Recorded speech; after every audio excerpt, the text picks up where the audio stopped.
Təşəkkür edirəm. Çox hörmətli sədr, əziz həmkarlar.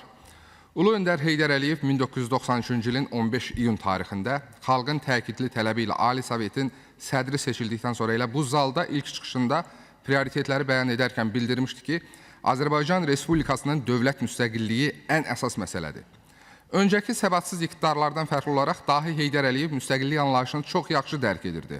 Daha dəqiq desək, 90-cı illərin ağır periyodunda müstəqillik anlayışını Heydər Əliyevdən daha yaxşı dərk edə biləcək kimsə ola bilməzdi. Çünki müstəqilliyin təməlini hələ Sovet dövründə 1969-85-ci illərdə atdığı ardıcıl məqsədyönlü addımlarla Ulu Öndər özü qoymuşdu. Sadəcə meydan şouları, müstəqillik mübarizəsi imitasiyaları müttəfiq dövlətlərdən fərqli olaraq Azərbaycanı suverenlik yolunda xeyli çətinə salmışdı.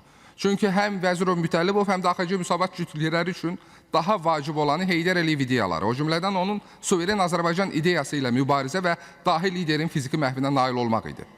Təbii ki, xalqın iradəsi qarşısında fiyaskoya məhkum belə cılız cəhdlər müasir dövlətçiliyimizin banisinin iradəsinə təsir edə bilməzdi. Böyük Heydər Əliyevin suverenlik formulu kifayət qədər korrekt idi. Ərazi bütövlüyü təmin olunmalı, daxildə sabitlik bərpa edilməli və bütün dövlətlərlə bərabər hüquqlu münasibət yaradılmalı idi. 1995-ci ildə müstəqil Azərbaycanın ilk konstitusiyası qəbul edilərkən də dahi lider bazisi məhz bu tezislər üzərində qurdu və qətiyyətli bir yol başladı. Bugün hələ də insan hüquqları ilə manipulyasiya edənlərdən fərqli olaraq Heydər Əliyev əsl hüquq adamı idi və konstitusiyanın qəbulundan dərhal sonra 1996-cı ildə Hüquqi İslahat Komissiyası yaratdı. Konstitusiya məhkəməsi, məhkəmələr və hakimlər, prokurorluq, polis, əməliyyat axtarış fəaliyyəti haqqında qanunlar və əsas maddi və prosesual məcəllələr qəbul edildi. Yeni üç pilləli müstəqil məhkəmə sistemi yaradıldı. Ədalət mühakiməsinin beynəlxalq təcrübəyə əsaslanan səmərəli formulunun tətbiqinə xüsusi diqqət yetirildi. Ölkəmiz MDB məkanında habeas corpus prinsipini tətbiq edən ilk dövlətlərdən biri oldu. Qısa müddətdə ölüm hökmünü çiçəkləndirən AXC Müsavat funksionerlərindən fərqli olaraq məhz dahi liderin hakimiyyətə gəlməsi ilə Azərbaycanda bu cəza növü tarixə qovuşdu. Uzun əsrlərdən sonra real suverenlik yoluna qədəm qoyan Azərbaycan xalqının bəxti onda gətirdi ki, ali konstitusyon niyyətlərin realizəsində Ulu Öndər ideyalarını, Azərbaycan xalqının vahidliyini təcəssüm və Azərbaycan dövlətçiliyinin varisliyini təmin etməyə qadir bir lider Cənab İlham Əliyev davam etdirdi. Möhtərəm Prezidentin ali siyasi hakimiyyətə gəlişi əslində həm də konstitusyon niyyətlərimizin təntənəsidir. Bir mənalı şəkildə və əminliklə deyə bilərik ki, son 22 il ərzində Cənab İlham Əliyev Cənubi Qafqaz kimi mürəkkəb bir bölgədə müstəqil Azərbaycanın ilk konstitusiyasında təsbit edilmiş ali niyyətləri öz gücünə və öz qətiyyəti hesabına reallığa çevirə bilib. Bugün məhz Cənab İlham Əliyevin sayəsində Azərbaycan öz tarixinin bütün dövrlərindən daha müstəqildir, daha suverendir və ərazi bütövlüyünü təmin edə bilib. Bu güc bizə çoxlarından fərqli olaraq öz suveren iradəmizlə konstitusiya çərçivəsində demokratik quruluş formalaşdırmağa imkan yaradır.